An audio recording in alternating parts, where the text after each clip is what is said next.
for those of you who have been to Venture Cafe before, and I keep saying that, but it is part of our mission. We bring you a wide variety of programming that covers a lot of important topics key for the economic growth of the state of Rhode Island and the Southern New England. And what's more key than the conversation around housing? And it is incredibly important for us to acknowledge that there is a housing problem in Rhode Island, and it's not just a problem, it's really a crisis. So Stephanie, if you're ready, I'd love for you to introduce yourself in a much more gracious way than I just did, and then ask our panelists to introduce themselves. Okay, thanks, Amy.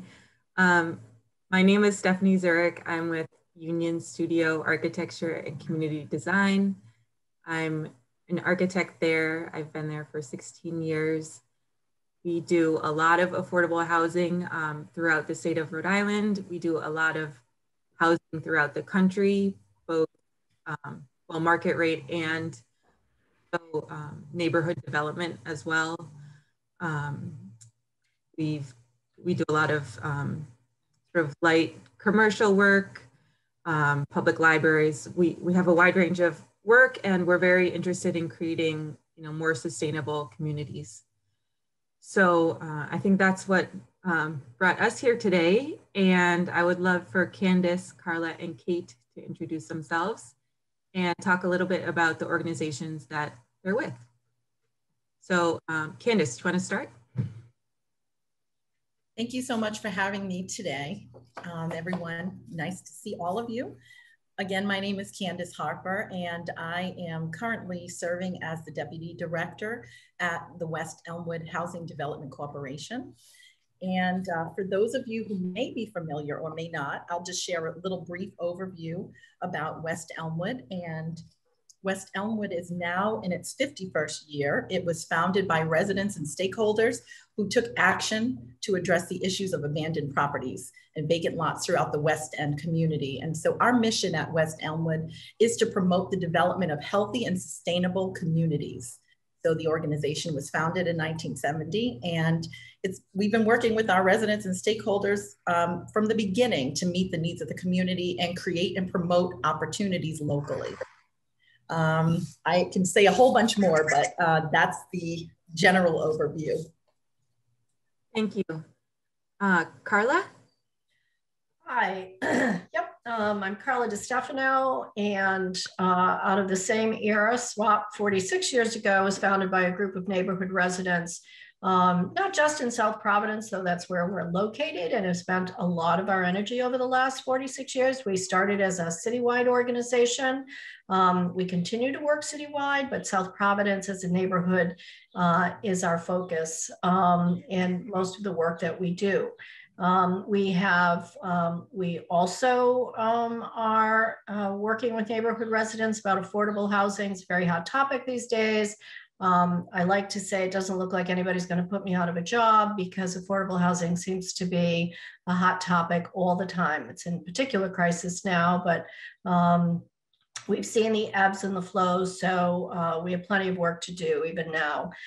We also are working around the state. We sort of expanded outside of Providence as the demand for affordable housing and entry-level housing, workforce housing, has become such an important issue over the last few years. So although we are very focused in South Providence, we do kind of find our way outside the city every now and then. I'm Kate Bramson. I'm the new Director of Policy, Fundraising, and Communications at One Neighborhood Builders. We are a community development leader in Rhode Island, and we're expanding our work to the greater Providence area while maintaining our deep roots in our historic home of Oneyville. We were founded originally as Oneyville Housing Corporation in 1988. Our mission is to develop affordable housing and engage neighbors across greater Providence to cultivate healthy, vibrant, and safe communities. We went through a robust strategic planning process that we adopted. I wasn't here yet, but back just the day the world shut down because of the pandemic, just the day before was when we gathered to do final work on our strategic plan. And then a couple of months, I believe it was June of 2020, when we were all sort of hunkered down, that our board approved our strategic plan. It guides everything we do. And we have three main focus areas: robust affordable housing development and quality real estate management, addressing root causes of health disparities in Central Providence neighborhoods, and embracing innovation and emerging as a community development thought leader. So all of that guides everything that we do. It's great to be here. Great, thanks everyone for being here. So I know you all work in the affordable housing world and you have many programs that you're running. I'd love to hear more about maybe a few specific programs that you're working on and how they fit into this moment of global crisis and affordable housing shortage, and what the latest is in your world. Carla, do you want to go first? So right now, throughout our history, we have always worked in a, I'm going to say, a span of affordable housing that goes from 0% income up to market rate, which would be something other than deed restricted affordable housing. But in the last several years, as the housing crisis has become, long before COVID, really evident here in Rhode Island, rising rents that are, you know, I don't know what the statistic is now, but it's pretty ugly that so many working Rhode Islanders are spending upwards and beyond 50% of their income for their housing expenses, whether they're looking for an entry-level home to purchase or they're renting an apartment. So it's really reached crisis level. So what we're doing is trying to advocate for and develop workforce housing for working Rhode Islanders. And that means everybody, but for us, it's a niche. It is a niche. And what I like to say is that it's the people you talk to and are serviced by every single day and probably don't realize that they're so housing burdened, that the stresses in their lives are, you know, sometimes I'm assuming and I know overwhelming. And so who are those people? Those are school teachers, believe it or not. Those are the CNAs. Those are every entry level job that there is, you know, from people who work at McDonald's to bank tellers. And that's really where the crisis has landed now, is that this is not a homeless crisis. There is still a homeless crisis. This is a housing crisis in Rhode Island, and it crosses all income levels. So what we're trying to do is to stick to our roots and focus very much on, I'm going to say, people who are in between 30 and 80% of area median income. And that's a lot of government speak for, I'm going to say, families who probably earn, or households, at about $21,000 to about $60,000 a year for a larger family size.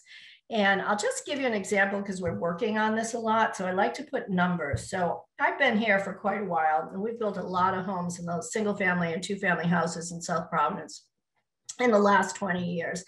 And we, in the, I'm going to say, you know, just before 2000, were selling a house that we still build today. So we were selling that house in 1999 for $79,000 with about $15,000 or $20,000 in government subsidy to help us build that house, okay?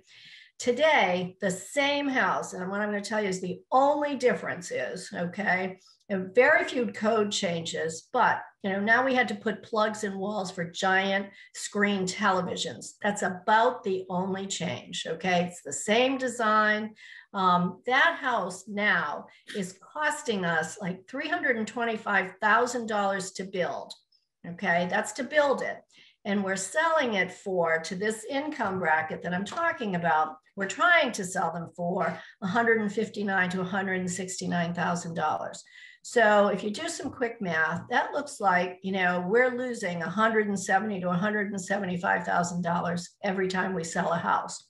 Well, that's what we do when we go to the government and we say, we've got all these housing programs. This is what we're attempting to do. This is how much money we need from you to address the housing need and the housing crisis for people at this income level. And so the scary thing that's happened right now, okay, is that those government agencies are kind of balking because they think it's too much money. It's a little bit of the reality check. Well, this is what it costs, okay?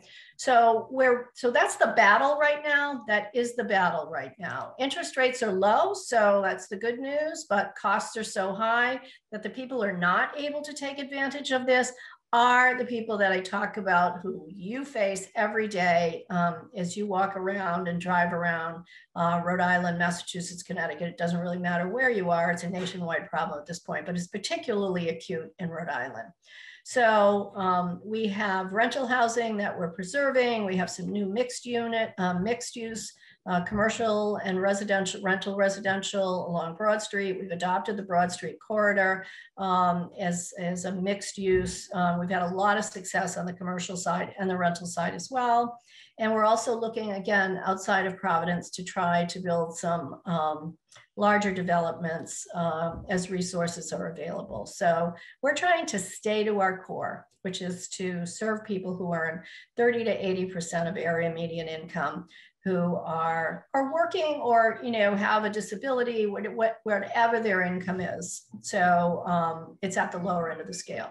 That's what we're working on now. Kate, feel free to add your thoughts or what you're doing. Kate, I don't know if you want to go. I see your mic is off. Sure. Thanks so much, Candace. I agree with Carla. All of these issues are important. Financing these projects is complicated and requires a lot of dedication and commitment from everyone. We, at One Neighborhood Builders, we focus on the intersection of health and housing. And so our mission is really a combination of ensuring ways that we understand that when people live in healthy housing, they are healthier, their ability to advance economically is improved if you've got housing and health. So we do both as a core part of our mission. We have a robust pipeline of projects, just like Carla does. We focus. Our work began in Oneyville and it has expanded to other parts of the state. Some of our projects obviously are still right here in Oneyville. If you drive through, you can see the projects that we've done. A couple of them, we work at combining. So we've got King Street Commons, which is 62 apartments and 4 Head Start classrooms. We've got our Manton Avenue live-work townhomes where a small business can be on the first floor, the owner of the business can live in the apartment, and then we've got a separate rental unit in that apartment, looking at ways to build community wealth, encourage people to get into more home ownership. One of the, with the pandemic though, we've recognized that the need was so great for some of the health initiatives as well. We raised the money to get a mobile health trailer. It's become a beacon of hope in the neighborhood to sign people. We can take it on the road, that's the point of it, and we can sign people up. We have taken it and signed people up for vaccine clinics. We participate with partnering agencies to host vaccine clinics. We at times bring in 100 people. We've got the vaccine doses and we're partnering with other agencies to deliver the vaccines to people, to bring healthcare to the people where they are, to our residents, you know. And then one of the pieces that came up during the pandemic, we all saw how much access to the internet and lack of access to the internet divided people along the wealth spectrum. And so our executive director, Jen Hawkins, started thinking about this and said, we own a lot of buildings in Oneyville. Couldn't we create a mesh Wi-Fi network? She wanted to offer free community Wi-Fi to Oneyville. She says now, sometimes when you launch a project like that, you don't know how complicated it is until you get in. And there were lots of issues to think about, but she just dug in her heels, the agency did, and we figured out how to do it. So we now have phase 1 of the community free mesh Wi-Fi network. People can access Wi-Fi so that their children can go to distance learning, you know, programs and classes, so people can work from home. There are big divides between the haves and the have-nots in our community all across Rhode Island. And so a lot of what we do is figuring out ways to close those divides, close the gap, and make everything accessible to more people. We do a lot of resident engagement at One Neighborhood Builders. We are the convening agency for a number of place-based initiatives, the Central Providence Collaborative, the Central Providence Health Equity Zone, and our latest, we've got this really exciting grant that that Rhode Island was awarded in the fall, in late 2020. We're the convening agency for Central Providence Opportunities. And that program is all about increasing economic mobility. So everything we do ties together, intersects. We recognize that health and housing go hand in hand, and that's the focus of our work. And Candace, I will pass it to you. Stephanie, Carla, and Kate. I'm always inspired when I think of the work that's being done with some of our partner agencies, because there are not enough of what we do for the needs that are so pervasive. And so from the West End Housing Development Corporation, and we all know in 2020, the pandemic took us all on in a different way, but most of our programmatic efforts had to pivot from those in-person, which we are really also, as Kate mentioned, we are very resident-led. We had to kind of switch and pivot to COVID relief for most of 2020. And we established a team of community health workers to provide support to families who were in isolation and quarantine. And we became a distribution center for PPE, and we hosted a number of testing pop-up sites. We also provided culturally linguistic information on access to testing, which was very important, and provided educational awareness on testing and vaccinations. And we provided over $200,000 to the community for housing stabilization supports for food and basic needs. But generally, outside of the COVID world, we have a housing portfolio of 192 rental units. And those rental units are what we call mixed income properties, because we do have affordable housing. We have low to mid range pricing for housing as well. But in real estate, we build new homes, and we work in cities across the state to redevelop foreclosed and vacant houses. And so we've developed and rehabbed over 285 units, and we have several projects that are currently underway. We also have a home ownership center, and our home ownership center provides classes on home buyer education, financial and rental counseling, and we also offer landlord training and lending services. And so through the years, we've counseled over 6,000 clients, and over 700 have achieved home ownership. We also have a relatively new program called the Match Savings Initiative Program, which is a dollar for dollar match savings. And we support the community who, with financial literacy. And as folks save $1,000, we match up to $1,000. And the program is designed to assist individuals with low to moderate income on the path toward asset ownership through this match savings and financial education that we provide. The funds must be used to support the purchase of a house, rent an apartment, or educational expenses. We also have residents who have developed a business, and that money is allowed to use for that, as well as purchase a car. We actually had one of our clients purchase a food truck for her budding business. So it's wonderful. Participants complete the financial empowerment course, Your Money, Your Goals, which is from the Bureau of Consumer Financial Protection. And they establish a savings account and commit to a weekly savings goal. So that's a really wonderful program. We also have a health equity zone. And our health equity zone is an innovative place-based approach, brings people together to build healthy and resilient communities. And West Elmwood serves as the backbone agency for the collective. And we're engaging stakeholders to assess the needs and identify the priorities for our residents around combating the social determinants of health and well-being within our community. I'm really excited also about the Dunamis Synergy Program, which is our 2-generation initiative, which supports parenting students with their educational and career aspiration while supporting their children for successful futures. And our vision was to establish a learning community where parents and their children strive together to achieve their educational aspirations and have positive economic outcomes as we establish or help them establish a legacy of prosperity that passes from one generation to the next. We also have family coaches that work with the families to reduce barriers so they persist in school. And families have access to support, including emergency funds for supplemental food support and other household items available through our resource closet, which there seems to never be enough of. And lastly, but definitely not lastly, another initiative that we're extremely proud of is our Sankofa initiative.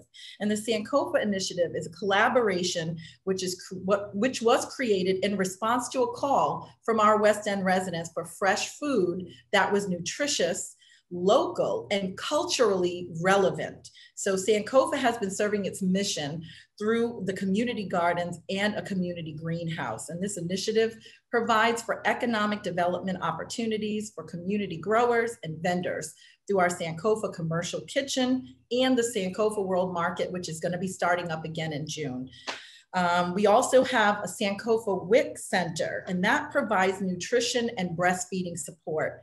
And this is, as I wrap up, we're serving approximately 4,000 customers through the Sankofa market. And that was in 2018. Surprisingly, in 2020, we had the highest number of visitors throughout the entire season. And we did our best to make sure that we had everything set up with social distance in mind, and PPE was available, but we had one of the strongest growing seasons last year, which we're very proud of.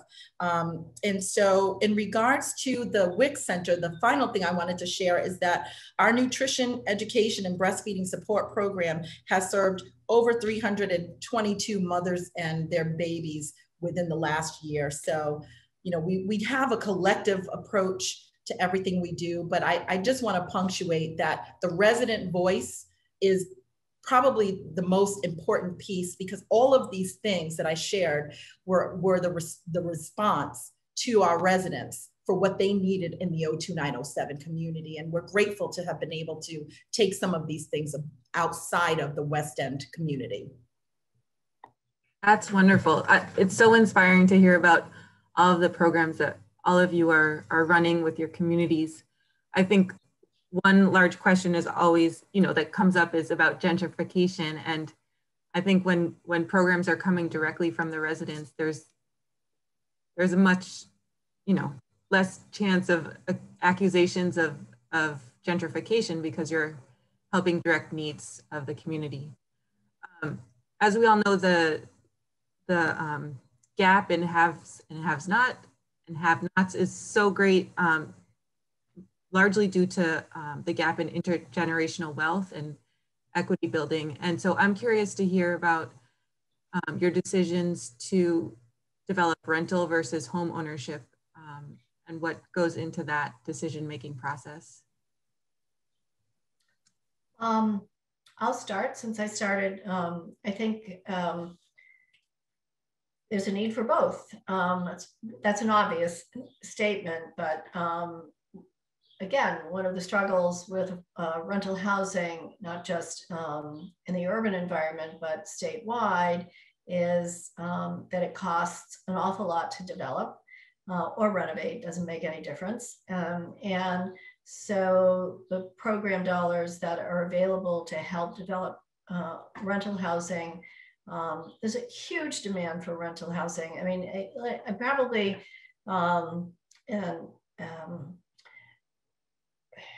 we have right now, we have 400 or so apartments, and we're adding them on a regular basis in a very small geographic area. And in in New York City, that wouldn't sound like very many, but in South Providence, it's really a pretty significant portfolio size. We have a lot of them in 2 and 3 family houses, which, you know, is our architectural model in this city. We love our neighborhoods. We love our 2 and 3 family houses. We love our single family houses. So what you don't see a lot out in the neighborhoods in Rhode Island that you might see in some other cities is we don't have very many huge apartment buildings in our neighborhoods. What we know about our neighborhood is our neighbors like it that way. And so there's always a yin and a yang struggle where we need more housing, but there's a resistance to have any more density than what we might have now. But in terms of rental housing, we have 1,400 people on our wait list, and our wait list is updated every year. And so it's purged, okay? And some people do drop off. The interesting thing about the transition from 2020 to 2021 during COVID is generally we lose maybe 400 to 500 people. They probably are on West Elmwood's list. They could also be on One Neighborhood Builders list, and they've either gotten housing, through a community development organization somewhere else or stopped looking.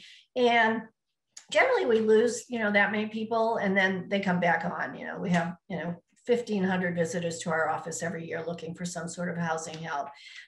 In 2021 was sort of interesting is that we had about a 90% capture rate on the update to our wait list. So we pretty much didn't lose any. Okay, if we lost 100, that could be just the mail, all right? And so we've been doing some analysis on that. And there are a couple of things that we think are probably going to happen. Number one, there's an eviction moratorium right now.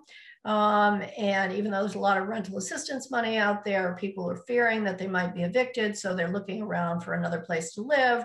But generally, it's really about the fact that the supply is far below what the demand is calling for. The other interesting thing is 10 years ago, we probably drew from about 3 zip codes to 02907, 02905, and 02908. Our Zipla, we keep track of all these records in our intake system. We're now tracking outside the city as well. So, and we have other, and that's pretty much outside the state. So all those other zip codes have really increased. So when you talk about why rental housing, there's a huge demand. There's a huge demand in the community. There's a huge demand in the state. And one of the things, I've been here at SWAP 27 of its 46 years, and I have never in all my years, I've been here for 3 real estate booms and busts. And just before I was in the private real estate market, was in another boom or bust market. And I've been a resident of Rhode Island my entire life, lived in Providence for a lot of years. And what I will tell you is there's been no bigger threat via gentrification to this neighborhood, and I'm sure into Candace's neighborhood, One Neighborhood, one in Oneyville, than there is currently. And that is just, there is no place else to go. Developers, builders, the demand for housing is so significant. And Providence is kind of, a hip town, and, that's good news. The bad news is, it does create, gentrification is not a bad word, okay? It is a bad word, but what it's doing, is somewhat controlled through some zoning and some planning, but it probably could be a little better controlled. We probably could do a little better job in the city to make sure that some of those developments do have affordable housing set aside. We don't have an inclusionary zoning rule. So we could do a little better job about that, but the threat of gentrification, and what I will say is, I'll use this term, rents that the people who live here can't afford, okay, is the strongest threat that it has been in the 27 years I've been here. Absolutely. Absolutely. That's why rental housing, Stephanie. And it's very difficult to build home ownership, and there's not a lot of land. People do want their little slice of American soil and have a yard and so forth. We do the best we can. We might develop 10 or 12 houses a year. In a good year, we might get up to 15, but the land is running out. Buying a house to rehabilitate is costing an awful lot of money these days. The market has taken over. So the rental housing is where we're going to get some critical mass to be able to provide housing, not just affordable housing, but places for people to live. So that's my analysis. Very insightful. Yeah. Candace or Kate, do you have anything to add to that? Or I do. Yeah, okay. Carla's absolutely right about the balance. We need both the rental and the home ownership opportunities for sure. One of the pieces that we talk about a lot is naturally occurring affordable housing. And this is a concept that is purchasing modest homes that are presently meeting the needs of the affordable housing market, but they're at risk for escalating rents. If a private developer went in and bought naturally occurring affordable housing and renovated, more likely than not, they would then price those units higher because they would put money in to invest in them and renovate them, and we would be pricing people out.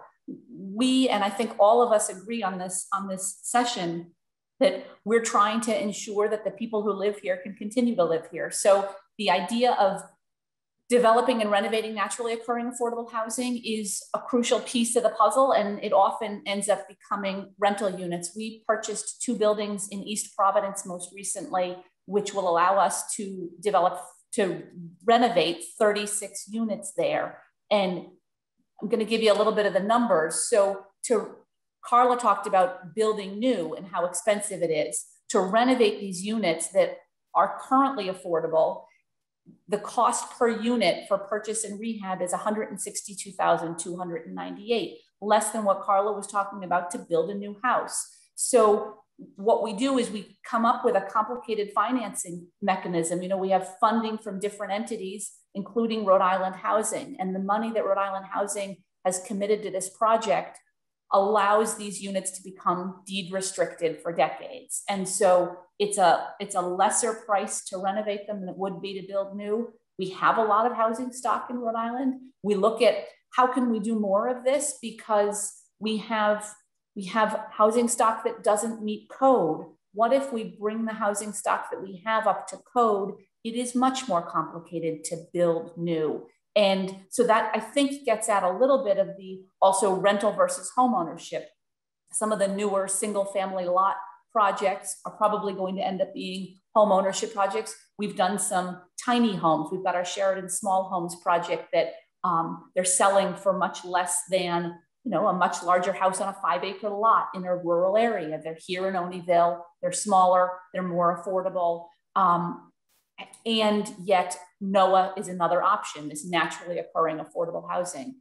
Come in and, you know, if we can each be finding projects, buildings, apartments that exist already that people are affording to live in, how do we then figure out, how do we bring those up to code or up to standard or improve them enough so that they continue into the decades in the future to be good, healthy, safe places to live.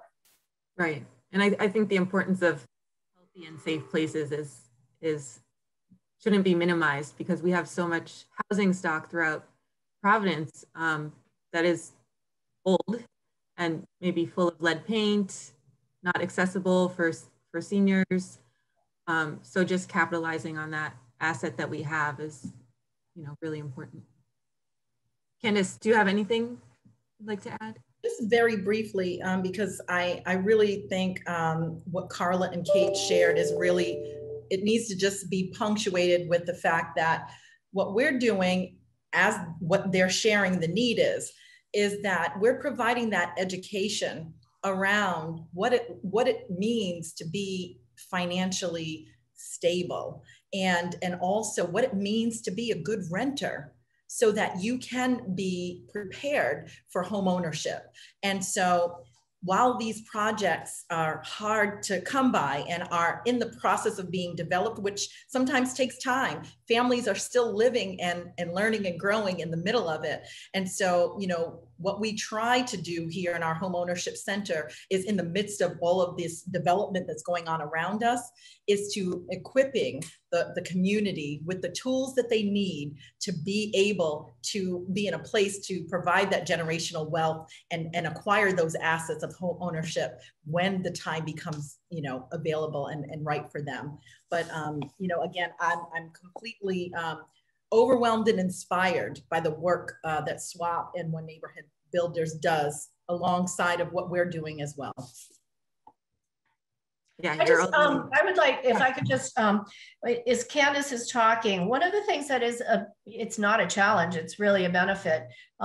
We at SWAP also have some programs, but we also take advantage of especially West Elmwood's programs. And we know, because they're in the same zip code we are, and there are limited resources in the state to provide a lot of programmatic activity, supportive program activity. So we know in our portfolio of rental apartments and our homeownership that many of the people who live in houses that we've developed, they're part of the West Elmwood community, because we build them, and we're not just building on this street where we are, we're building them throughout the community. And so we know, I mean, we know several of our tenants got rental assistance through the West Elmwood organization. So, you know, even though we may not talk every day about this, that, or the other thing, is that, you know, there really is a collaboration that goes on in what all of the organizations do. You know, there is criticism sometimes by from folks who think there might be too many supportive kind of organizations, you know, in the city, and why aren't there some of them in the suburb? And my retort to that is always, well, shouldn't the services be where the people are who need the services? You know, and then someone gets a little tongue-tied, you know, when you ask that question, you know, when you throw the question back at them. So I think there's been a really good balance over the last number of years with the community development organizations and what programs. We all do some form of home buyer education and home buyer and financial literacy, but some of the organizations do more of it, and there's nothing wrong with that. I mean, it's good. It's all good. The more the merrier, and the more people we can really serve with very limited resources in the state to provide those services. So speaking of the very limited resources and all the work that you've been doing with what little you have available, what more could be done by the state, the city, to help your efforts in making healthier, more sustainable housing and communities? What would be your wish? Well, Kate, I was going to say, Kate's going to put her hand up because I know she's been, even though she's generally new, is a little bit new to her job. She's only been there 6 weeks, but she's got a long history of this. So I'm going to let her talk because she's got some experience that the rest of us don't. We've got street experience, Candace and I. I'm going to let you go, Kate, because you could, and someone write it down so we have a list. Thank you, thank you. And look, I will say, so most recently, I was the policy director for the state Senate, where we studied all of these issues. Prior to that, I had 25 years as an award-winning journalist, where I covered public policy and its impact on people. But you gave us a little heads up about this question, and much of what I'm saying is engage with us, consider opportunities to fund our work, partner with us on projects that will enhance residents' abilities to achieve economic mobility, which is, you know, we define as the likelihood that children will achieve a higher standard of living than the household in which they were born. There are so many ways to get involved. I think we all are thinking about, there's an awful lot of federal stimulus money coming into Rhode Island. We're thinking and talking and collaborating on ways to spend that money.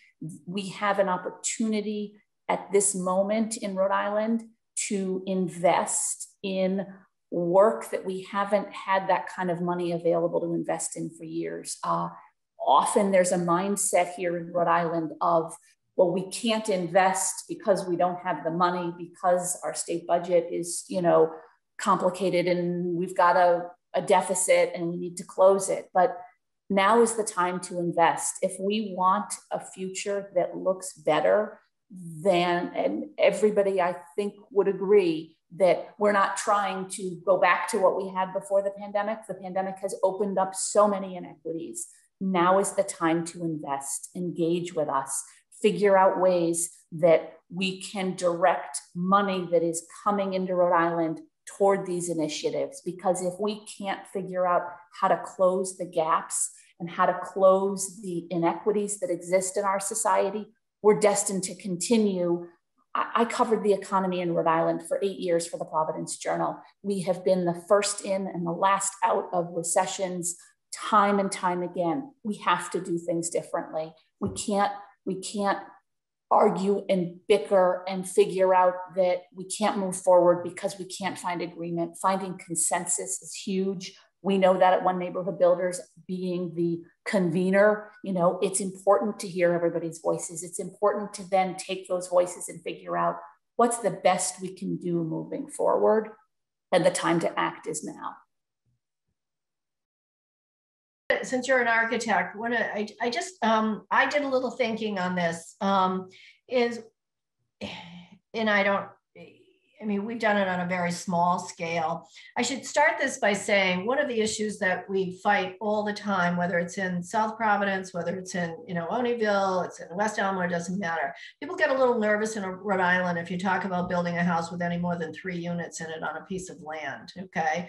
So some pieces of land that we build 3 units on in Manhattan probably has a skyscraper, that's all the way up to the clouds. And so we don't need that many skyscrapers up to the clouds to solve some of our housing problems, but and I don't know who some of the visitors or participants are, but I think the messaging about density and zoning people zone out on, that's the reason I think it's called that, by the way, but we need to begin to have the conversation about density, not at the State House, okay, but on Pine Street and Friendship Street, okay, and Manton Avenue, and the streets through West Elmwood. And we should be doing it not in a scary way, but every day, just a little bit at a time, okay, and support, all right, some of the changes. There's an awful lot of fear out there, and I talk about the building on Westminster Street near the West Side Diner because I can never remember the name. And there was such an uproar it was like 3 years ago about building this building. It's 4 stories. It's modern building. I actually kind of like it. I mean, I do like it. And I get into an argument, with one of the neighborhood residents who happens to be a developer himself. And I just looked at him, I said, I can't believe that you don't think this is a good idea. And even he couldn't shake it. I could use his name, but I won't embarrass him by using his name on the air here. And it's done and it fits and it really does kind of look nice. But even a developer who lived in the West End was up in arms because they were going to have a 4-story, I think it's got maybe 24, 26 apartments in it, whatever it is. So from an architectural, a planning, and a neighborhood basis, we've got to start. We don't have to change people's minds, okay? We've got to start to help them learn about housing and how to make more of it in a neighborhood-based way that doesn't totally destroy where they like to live. We should be collectively as community development organizations doing a little bit more planning around how to begin to do that. Because the line out of my mouth every single day is the only place to go to have more housing in Rhode Island is pretty much up, and especially in the city of Providence, it's up. So. Yeah, I'm glad you mentioned that because we've been doing a traveling roadshow across Cape Cod talking about density and going to every town several times, looking at specific parcels and saying this is what increased density would look like, the perception of density versus the reality of density. It can still fit within the neighborhood in a context that's suitable, and it provides the housing that your community needs. People are going to be leaving if you don't have housing, and businesses are going to be leaving if you don't have housing. People can't get affordable housing on the Cape, and so businesses are scrambling to provide that housing, and they're starting to build it themselves. So yeah, we have educational tools to do that. Yeah.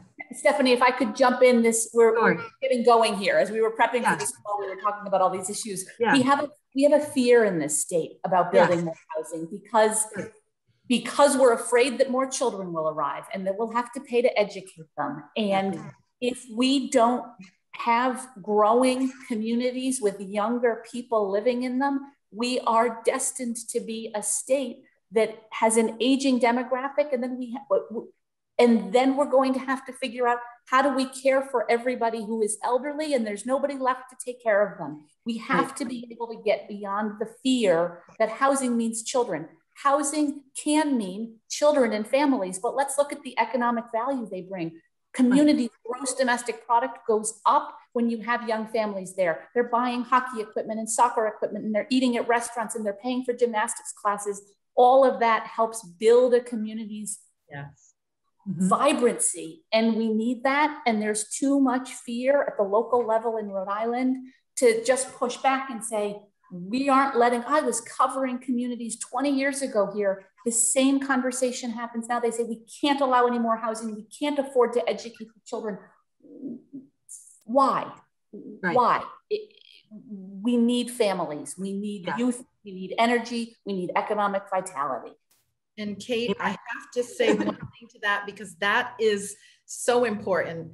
And when we talk about advocating to make for a stronger, more resilient community, you know, what I think about, and I know Carla just talked about it a moment ago as well, but we need to continue to help the residents in our communities and provide like a framework for them to support equity and access to the resources for housing and education and all of those things that are going to support the vibrancy of the community. And we have to be supportive when that work is going on. You know, we talk, you know, with about what we need.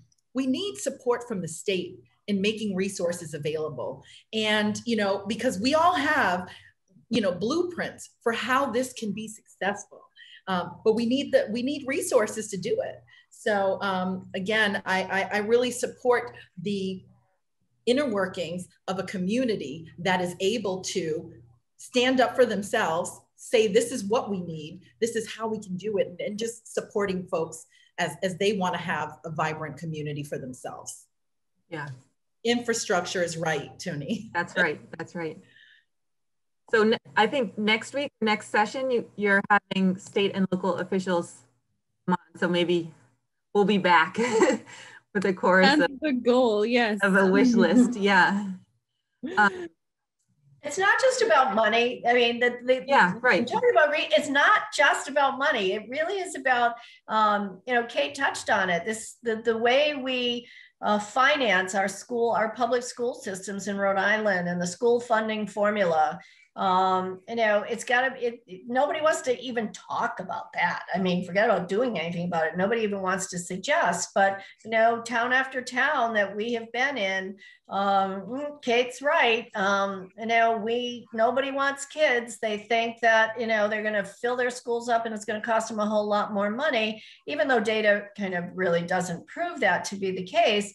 But, you know, and another thing, and Kate mentioned this about how we're going to be a state of seniors or elderly, is we're finding in some of the towns that we're talking about, we're talking to 2 suburban communities right now, is that they have people who are house rich, would like to sell their houses right now and take advantage of that, but there's no place for them to go to a smaller home or to even a nice rental apartment.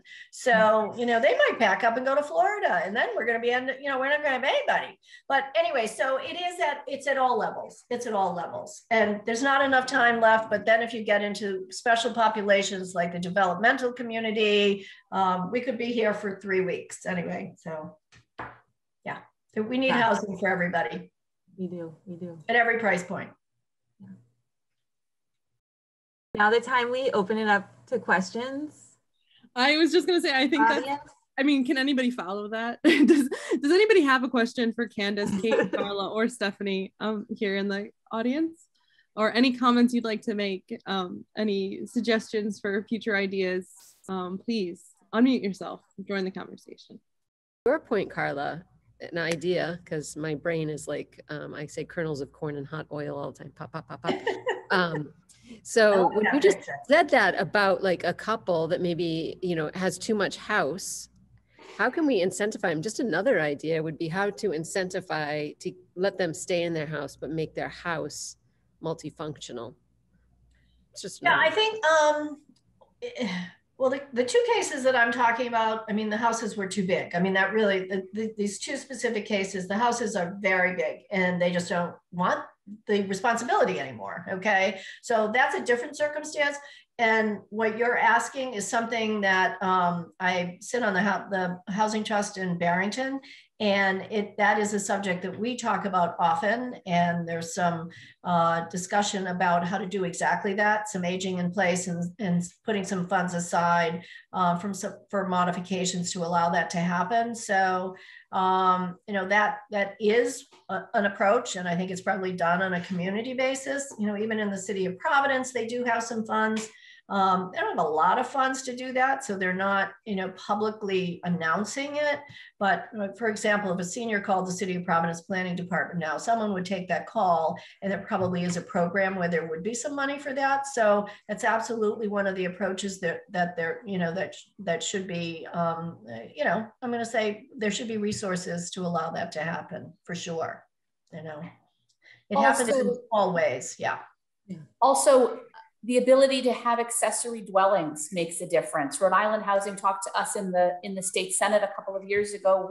We got a bill passed in the Senate 2019 to expand the availability of accessory dwellings. Again, there's fear of an accessory dwelling would be to allow somebody in that household to live in a separate unit in that house. And can you put up can you arrange it so that there are two entities living in that house? It still looks like a single family home, but it could be a mother-in-law's apartment. It could be the 25-year-old son who can't afford their own apartment. Again, there's fear. There was a lot of fear of, we can't possibly open this up. We allow it for people who are 65 and older and people with disabilities, but not any member of the household. We passed the bill in the Senate, and I don't know that people really know and whether communities are doing much to allow that expansion, but it is the possibility of having more family units, having separate households in some of these big old homes. Yeah, as Carla said in our prep call, this is a revolution. We need to think outside of the box and try new things. I tell this story, and I have a brother who's retired now. He lived in East Greenwich, and I don't know where some of all these people are. So it's a nice community. He had no children. They had lots of neighbors with lots of children. And he never really quite understood what I did for a living. And then he kind of learned about it. And then one day he called me, he goes, all right, now I get it. Now I get it. And I said, well, what do you get? He goes, okay. So I went to a cocktail party in the neighborhood, and all my friends' kids are graduating from college, and they're all moaning and groaning about how these kids are moving back home when they thought they were gone once they graduated from college, because they can't afford a place to rent in Rhode Island with the job offering that they have. So, I mean, and that was probably 7 or 8 years ago, okay? And at this point, probably all 3 of the children in a house in East Greenwich are living at home after they graduate from college, because none of them can find an affordable place to live in Rhode Island. So that is a real life situation even today, Carla, as I have a daughter who is a graduate who is working full-time as a teacher for one of our local independent schools and is in a situation where it is just not economically feasible to be in her own place. And she has a wonderful little income to start off with. So that says a lot. And that's this year. Right. Yeah. Well, that's what I mean. Look at what happened in the pandemic with restaurants being able to sell booze through pickup, right? So I'm hopeful that we can fix the housing. Like, we're in a pandemic.